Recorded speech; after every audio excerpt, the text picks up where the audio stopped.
تعالوا اعمل معاكم النهارده الكبده الاسكندراني زي بتاعه الشارع بالظبط، طبعا انضف واوفر بكتير. هعمل معاكم مقدار نص كيلو.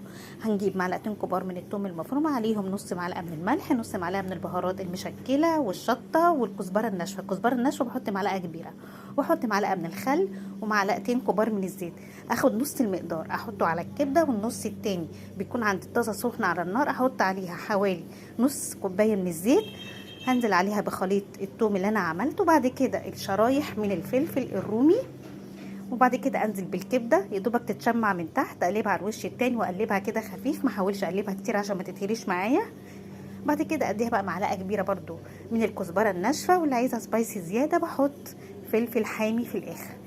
التاتش الاخير بقى بحط لها نص ليمونه قبل ما احطها في العيش بتاعي. بكون فرشه العيش بتاعي البقدونس، بعد كده احط الكبده. صدقوني احلى وانضف واوفر بكتير. يا رب تكون الطريقه عجبتكم. باي باي.